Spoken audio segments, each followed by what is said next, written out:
बरेली पहुंचेंगे उत्तर प्रदेश के मुख्यमंत्री योगी आदित्यनाथ। वो तस्वीरें भी हम आपको दिखाएंगे। वहीं यूपी बीजेपी अध्यक्ष स्वतंत्र देव सिंह ने रिपब्लिक भारत से एक्सक्लूसिव बात की है, वो आपको सुनवाते हैं। स्वतंत्र देव जी, आप प्रचार के लिए अभी निकल रहे हैं और रामपुर में आज रामपुर में योगी वर्सेस अखिलेश होने वाला है, दोनों यहाँ पहुंच रहे हैं।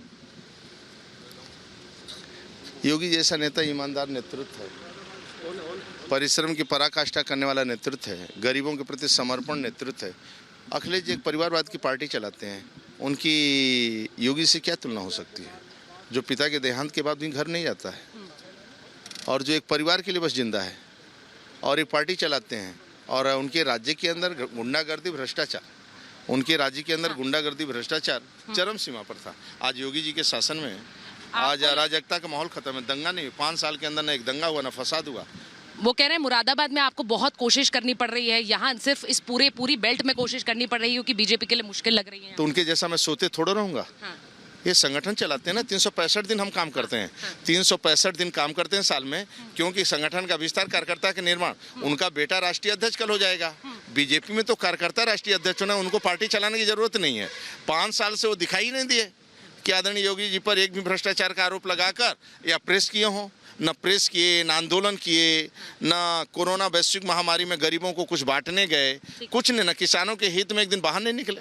किसानों का मुद्दा आपको लग रहा है यहाँ पर सबसे ज्यादा उठेगा आपके लिए भी, क्योंकि यहाँ पर बार बार वो इस मुद्दे को उठाकर कह रहे हैं कि जिसने साथ नहीं दिया उसके साथ मत जाइए।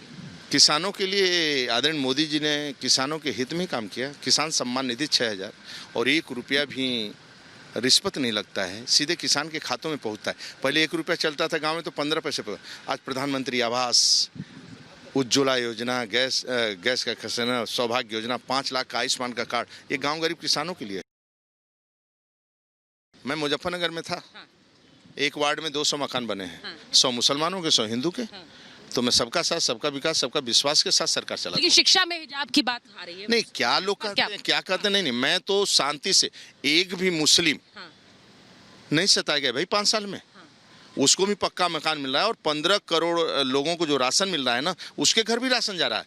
हाँ, गुंडों को नहीं छोड़ा जाएगा। जो गुंडे हैं, जो बेटियों को सताते हैं या गरीबों को सताते हैं, उनके ऊपर बुलडोजर चलेगा। शिक्षा में धार्मिक स्वतंत्रता की बात कह रहे हैं, वो कह रहे हैं कि शिक्षा में धार्मिक स्वतंत्रता को आप क्यों? सबका विकास, सभी गरीबों का कल्याण करने के लिए निकला हूँ। हमारी सरकार गरीबों के कल्याण के लिए और विकास के लिए चुनाव लड़ूंगा। और हमारे साथ हमारे सहयोगी मुरादाबाद से सीधे वैभव जुड़ रहे हैं, उनका रुख कर लेते हैं ग्राउंड जीरो से। वैभव, किस तरह की तैयारियां आप वहां पर देख रहे हैं और कितना उत्साह है मुख्यमंत्री के कार्यक्रम को देखते हुए? जरा लोगों से बातचीत भी करिए।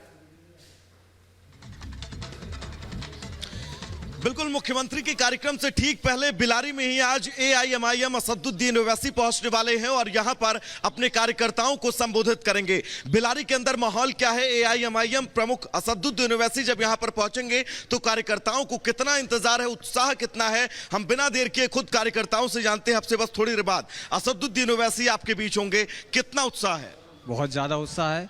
पब्लिक आप देख ही रहे हैं, मौसम खराब होने के बाद भी भीड़ इकट्ठा होनी चालू हो गई है और कुछ देर बाद आप ये ग्राउंड ही भरा हुआ देख लेंगे। बहुत उत्साह है, पहली बार बिलारी आ रहे हैं और बहुत क्रेज है, बहुत उत्साह। उनका इस्तेकबाल भी जोरदार किया जाएगा। क्या असदुद्दीन ओवैसी के इस दौरे के बाद फर्क पड़ेगा बिलारी के चुनाव में? बिल्कुल फर्क पड़ेगा। उनके दौरे से पहले भी फर्क था, नहीं था पड़ रहा था। कि मुद्दे क्या कुछ है वहां पर लोगों के लिए, किस बिहाफ पर वो वोट करने जाना चाहते हैं, क्या कुछ मुद्दे हैं लोगों के? योगी सरकार से कितने खुश हैं या विपक्षियों को कितना मौका देना चाहते हैं, जरा ये भी जानने की कोशिश करिए। चलते इस बार वोटिंग आज तक कोई विकास ना हो पाया हमारी बिलारी के अंदर। बिलारी विधानसभा में आप देख लीजिए, कहीं पर भी कोई काम नहीं है ऐसा जो मतलब विधायक साहब को कहा जाए समाजवादी को वोट दिया जाए। इसीलिए समाजवादी से आदमी, मुसलमान यहाँ का, बिलारी का सभी नाराज है। सभी एक तरफा वोट ओवैसी साहब को देंगे और सब बहुत अच्छे वोटों से जीत होगी हमारी सीट पे। अच्छा, बिलारी के अंदर ये समाजवादी पार्टी का कहना है कि इस बार वो भी रिपीट करेगी। साहब कब तक देंगे इन्हें? 10 साल तो इन्हें हो गए विधायक साहब को बना हुए। हमारी बदौलत ही तो विधायक साहब बने हुए हैं। यहाँ का अगर मुसलमान अगर विधायक साहब को वोट नहीं देता तो शायद वो नहीं जीत पाते। इसलिए आज इस पब्लिक के अंदर गुस्सा यही है कि कैसे ओवैसी साहब आए, हमारी MII पार्टी आई है, हम सब मुसलमान एक तरफा वोट डालेंगे। अच्छा, आज योगी की भी रैली है यहाँ से तकरीबन 2 किलोमीटर दूर पर। योगी और असदुद्दीन ओवैसी दोनों की रैली, पब्लिक किसकी तरफ ज्यादा रहेगी? पब्लिक आप खुद देख लेना, आप चैनल से आए हो, यहाँ पर पैर रखने की जगह नहीं मिलेगी। वो तो बरसात का मौसम है, आप देखिए कितनी पब्लिक है यहाँ पर। यहाँ पर पब्लिक इतनी होगी, पैर वैभव, रखने की जब जगह नहीं दोनों होगी बड़े लोगों चेहरे, दोनों बड़े सियासी चेहरे रैली करने पहुंचते हैं तो एक टसल सा देखने को मिलता है, मन से वार पलटवार भी होता है। तो क्या योगी आदित्यनाथ आज मन से कुछ ऐसा कहते नजर आएंगे जो वैसी को टारगेट करेगा, ऐसा माने? सवाल दोहराइएगा, आपका सवाल हम तक नहीं पहुंचा।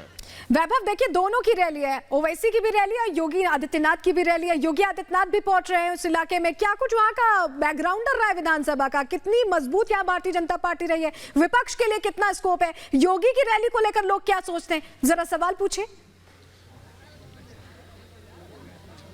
बिल्कुल, क्योंकि बिलारी के अंदर अगर बात करें तो समाजवादी पार्टी के विधायक यहां पर है। अगर बात करें तो 2016 में उपचुनाव हुआ, उसमें भी समाजवादी पार्टी जीतती है। 2016 के बाद 17 में जब विधानसभा चुनाव होते हैं उसमें भी समाजवादी पार्टी जीतती है। लेकिन इस बार बड़ी चुनौती बीजेपी के लिए है कि क्या वो बिलारी विधानसभा चुनाव में सेंध लगा पाएगी। साथ ही AIMIM के लिए भी ये चुनौती है, क्योंकि लगातार लोगों का कहना है कि तमाम मुद्दे ऐसे हैं जिनको लेकर AIMIM इस बार जो है वो फ्रंट पर है, लेकिन क्या वो मुद्दे जनता तक पहुंचे हैं, मैं आपसे जानना चाहूंगा। क्योंकि बिलारी के अंदर इस बार योगी जी भी जोर लगा रहे हैं, लगातार ओवैसी जी भी पहुंच रहे हैं। आपसे थोड़ी देर बाद समाजवादी पार्टी क्या सेंध लगा पाएंगे बिल्कुल किले में? बिल्कुल नहीं।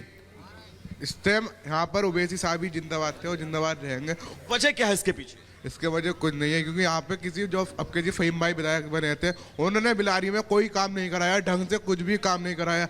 अब यहाँ पर AIM ओवैसी साहब आ रहे हैं, अब उनको हम भारी वोटों से कामयाब बनाएंगे और उनको ही जिताएंगे। एक चीज और मैं आपसे समझना चाहूंगा, क्योंकि बिलारी के अंदर ये कहा जा रहा है कि समाजवादी पार्टी का ये गढ़ रही है, सेंध लगाना बड़ा मुश्किल है, तो चुनौती तो जरूर होगी। नहीं, कोई चुनौती नहीं है। सेंध लगाना क्या है, सेंध मारी नहीं है, ये हमारे साथ पब्लिक की मोहब्बत है, असद साहब के लिए मोहब्बत है लोगों को। और हमारी पार्टी का काम विकास के एजेंडा, पढ़ाई के लिए एजेंडा और इंसानियत के लिए एजेंडा। सबसे मेन बात यह है कि असद साहब को मोहब्बत है कौम से। हमारा मेन मकसद ये है कि लोगों को जो है जागरूक करना है। जो हमारे मुद्दे बिलारी में कोई विकास नहीं है किसी भी तरीके का, चाहे वो 10 साल हो गए समाजवादी के यहाँ विधायक जी को, कोई विकास नहीं है किसी भी तरीके। हर तरीके से पब्लिक को दबाया जाता है, कमजोर करा जाता है। अब तो खैर योगी जी की सरकार है, लेकिन कोई भी सरकार हो, किसी भी विधायक का ना तो वो निधि रोकती है और ना ही उसका जो वो सैलरी मिलती है वो रोकती है। तो निधि का भी कोई काम नहीं होता है। इससे पहले समाजवादी सरकार थी, जब भी कोई काम नहीं हुआ। आप पूरे बिलारी का दौरा कर लीजिए, काम बता दीजिए, मैं समझूंगा आपसे। बिलारी बिल्कुल वैभव, हम आपके पास लौटेंगे और जब रैलियां शुरू होंगी तो वो तस्वीरें भी हम सबसे पहले